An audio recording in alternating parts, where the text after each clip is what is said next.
Boa tarde, turma. Espero que todos estejam bem. Estamos aqui hoje para mais uma aula de ciências e hoje a gente finaliza todo o nosso conteúdo. Hoje será a nossa última aula e para a aula de hoje nós vamos abordar o conteúdo de substâncias e misturas. É para vocês lerem as páginas 194 a 203 e em seguida responder a atividade da página 204 e 205, questões 4, 6, 7 e 8. Bom, gente, o nosso objetivo da aula de hoje é identificar as misturas homogêneas e heterogêneas, observar os métodos de utilização na separação dos componentes de uma mistura e entender as transformações químicas. Vamos dar início. Vamos falar agora sobre as misturas homogêneas e heterogêneas. Considere duas misturas, uma de água e areia e outra de água e sal. Qual a diferença entre elas? Bom, gente, quando a mistura de água e areia ela é agitada, nós podemos ver grãos de areias espalhados na água. E logo em seguida essa areia ela fica depositada no fundo e é possível distinguir os componentes da mistura a olho nu. Nesse caso, nós temos uma mistura heterogênea. O granito e a mistura de óleo e água, eles são outros exemplos de mistura heterogêneas. Nelas é possível distinguir visivelmente as diferentes substâncias presentes na mistura. Mas e quando a gente fala da mistura de água e sal? Bom, gente, se adicionarmos um copo de água e uma pitada de sal e mexermos o líquido, o sal ele se dissolve e teremos uma mistura em que não é possível distinguir os componentes a olho nu e nem com o uso de lentes que ampliam a imagem. Então, dessa forma, a gente tem uma mistura homogênea, que também pode ser chamada de solução. Outro exemplo é o soro fisiológico, que é uma solução de água e sal, que contém 9 gramas de sal por litro. Ele é usado, por exemplo, em hospitais, em alguns casos de desidratação. Soluto e solvente. Nas soluções, como as de água e sal ou de água e açúcar, há um soluto, o sal ou o açúcar, que é a substância que se dissolve, e um solvente, a água, a substância que dissolve o soluto. As soluções em que a água é solvente são chamadas de soluções aquosas. Também há soluções gasosas, como o ar não poluído, e soluções sólidas, como as ligas metálicas. Bom, gente, a quantidade de soluto em relação à quantidade de solvente, ela pode variar em uma mistura. Por exemplo, se adicionarmos uma quantidade muito grande de sal à água, chegaremos a um ponto em que o soluto ele não vai se dissolver mais e ele irá se depositar no fundo do recipiente. Então, essa mistura ela passa a ser heterogênea, deixando de ser homogênea. Separação dos componentes de uma mistura. Bom, gente, nós já vimos que não é comum encontrar substâncias puras na natureza. Geralmente encontramos misturas de muitas substâncias diferentes. Em algumas situações queremos separar seus componentes. Por exemplo, para obter o sal de cozinha a partir do mar, para remover impurezas da água em estação de tratamento, para fabricar perfumes com componentes obtidos de folhas e flores, para extrair das plantas substâncias com propriedades medicinais. Para a execução de todos esses processos, é necessário o uso de técnicas que separam os componentes das misturas, que é justamente essas técnicas que a gente vai ver agora. Começando pela catação. A catação é por meio desse método que separamos plásticos, papéis, vidros e metais para destiná-los à reciclagem. Isso ocorre muito em locais que há coleta seletiva de resíduos. A catação, ela também é realizada por cozinheiros ao preparar feijão antes do cozimento, por exemplo. É preciso separar o feijão das pequenas pedras e outros resíduos que vêm misturados aos grãos.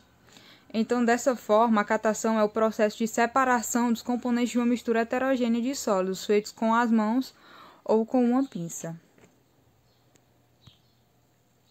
Peneiração. Nas construções é comum o uso de peneira para separar a areia fina da areia grossa, das pedras e de outros componentes. Bom, gente, as peneiras elas deixam passar um componente menor que o espaçamento de sua malha, retendo os componentes maiores. A peneiração ela separa, portanto, componentes sólidos de uma mistura heterogênea com base no tamanho. Um exemplo é o garimpeiro, que procura diamantes. Ele costuma usar uma peneira para separar o barro das pedras. E depois, por catação, ele separa os diamantes.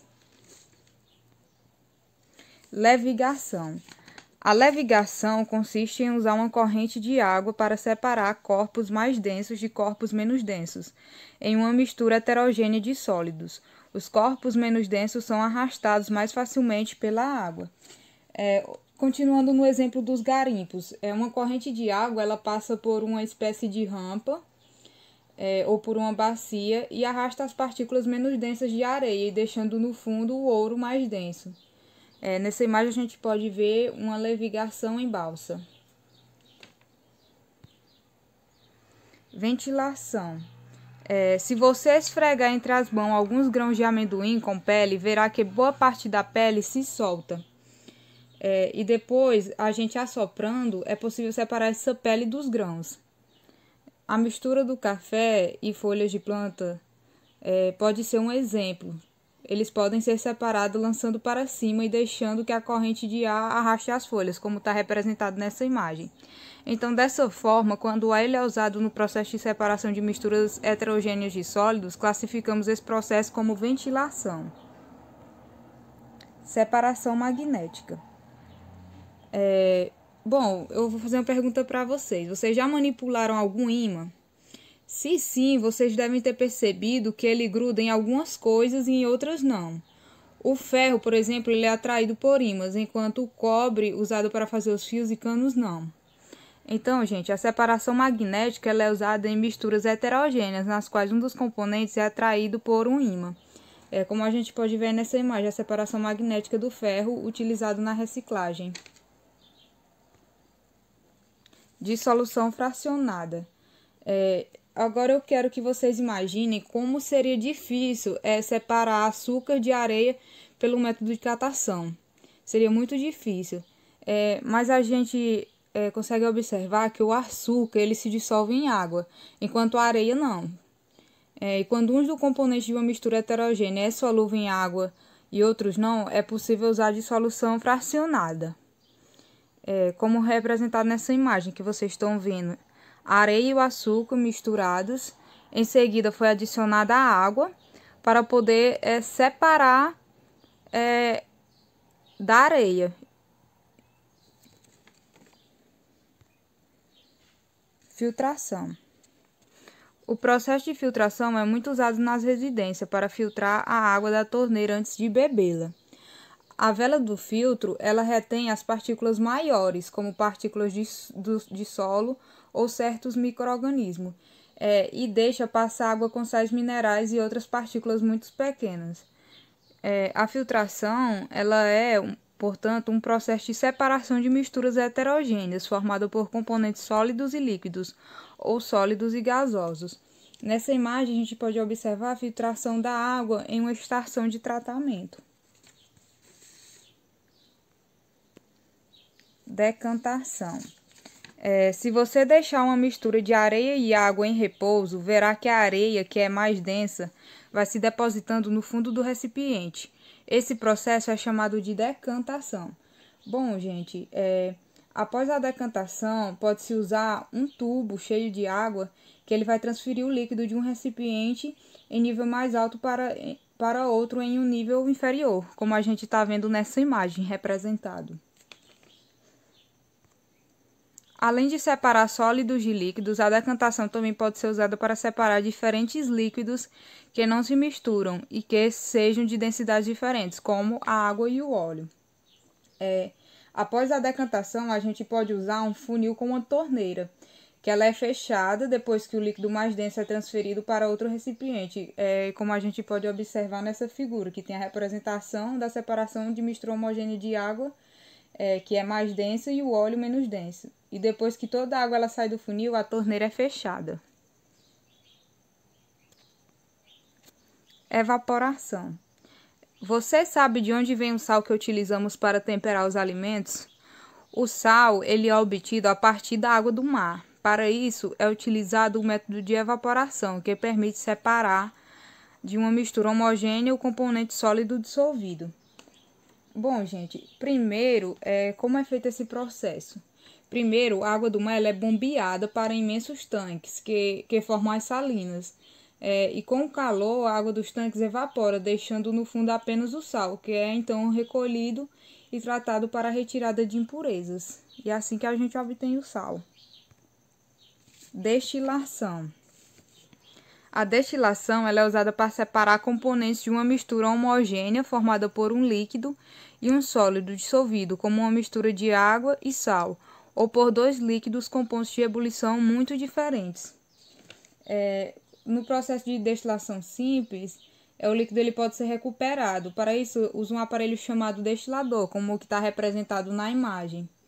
E se desejar separar a mistura de água e sal, sem descartar a água, devemos fazer uma destilação, fazer uso da destilação. Nessa imagem a gente pode ver a representação de uma destilação simples, onde tem o condensador, o destilador e a separação por destilação. Destilação fracionada. Para separar uma mistura homogênea de líquidos com pontos de ebulição próximos, pode-se usar a destilação fracionada. Por esse método, é possível separar misturas compostas por muitas substâncias, como o petróleo. Gente, o petróleo ele é um líquido escuro e oleoso extraído de depósitos subterrâneos. Ele é formado por uma mistura de substâncias orgânicas, resultantes da transformação ao longo de milhões de anos, de algas e outros seres microscópicos aquáticos que foram soterrados. Então, gente, aqui a gente pode ver nessa imagem como é que funciona esse processo. E depois da extração, o petróleo ele é transportado para as refinarias, onde seus componentes eles são separados e purificados nas chamadas torres de fracionamento, como a gente pode ver nessa figura. Transformações químicas. Gente, nas misturas que nós já vimos até agora, cada substância ela mantém a sua propriedade original, mesmo após ser misturada a outras substâncias. Ao misturarmos a água com a areia, por exemplo, a água e a areia mantêm as propriedades que tinham antes de serem misturadas. Então, a gente diz que houve apenas um fenômeno físico. Agora, vamos imaginar outra situação. Vamos imaginar que a gente vai fazer um bolo. A gente vai misturar farinha de trigo, açúcar, ovos, manteiga, fermento. E, em seguida, vai levar ao forno e o bolo ficará pronto. Então, nesse caso, ocorreu uma transformação química. Porque as reações químicas entre os ingredientes do bolo produziram novas substâncias com novas propriedades. Então, já o fenômeno químico ele acontece quando ocorrem transformações químicas, produzindo novas substâncias com novas propriedades. Aqui eu coloquei essas duas imagens. Uma imagem de uma pessoa rasgando o papel e uma imagem do papel sendo queimado. Quando você rasga o papel, é um fenômeno físico, pois ele ainda mantém suas propriedades.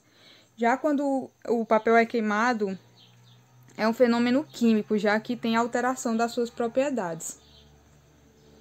As transformações químicas ou reações químicas, elas alteram a natureza da matéria e, consequentemente, suas propriedades específicas, como a densidade e pontos de fusão e ebulição. Gente, em outras palavras, uma transformação química ela ocorre quando novas substâncias são formadas, como é o caso do papel, que ao ser queimado se transforma em fuligem e em alguns gases. Agora eu quero que vocês prestem atenção nessa figura.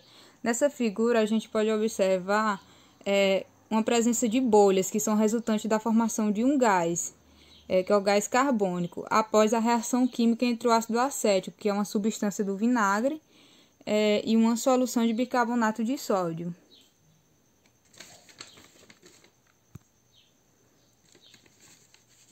Um bolo ou um pão assado no forno, um fósforo sendo aceso ou um objeto de ferro enferrujado são exemplos de transformações químicas. Bom, gente, as transformações químicas elas deixam evidências. E dentre essas evidências a gente pode perceber a mudança de cor, a liberação de gases, a liberação de energia. E vale lembrar que essas transformações elas estão bastante presentes no nosso dia a dia. A gente vê elas no nosso cotidiano, como é o caso do enferrujamento de um prego, quando a gente vai fazer um bolo, enfim, a gente vê como elas estão presentes no nosso dia a dia. E também elas estão presentes no interior do nosso corpo e dos demais seres vivos, porque ocorrem transformações químicas o tempo todo. Um exemplo é quando as substâncias dos alimentos são transformadas na digestão, ou quando o açúcar que comemos é usado pelas células, resultando em energia, gás carbônico e água. Em certos casos, gente, como eu já havia falado, é possível enxergar a olho nu mudanças que sinalizam a ocorrência de uma transformação química, como eu citei, a mudança de cor, a presença de bolhas. Esses sinais são algumas evidências de transformações químicas. Bom, gente, agora vocês vão responder a atividade da página 204 e 205, questões 4, 6, 7 e 8. Questão 4. Observem os itens abaixo e no caderno identifiquem as misturas homogêneas e as heterogêneas. Água e areia, vocês vão dizer se é homogênea ou heterogênea, assim como granito, água mineral não gasosa, água com sal totalmente dissolvido, petróleo boiando na água do mar depois de um vazamento de navio petroleiro, ar atmosférico não poluído. Sexta questão. A figura ao lado mostra um equipamento usado em laboratório para separar líquidos. Qual é o líquido mais denso? Justifique sua resposta. Vocês vão observar essa imagem que a gente tem aí, a água e o óleo. Vocês vão dizer qual é o mais denso e vai justificar por que é o mais denso. Por que esse líquido é o mais denso. E na letra B, vocês vão falar que processo está sendo utilizado para separar esses líquidos. Sétima questão. Na foto aparecem duas velas de filtro de água, uma limpa, essa que está à esquerda, e a outra suja, à direita.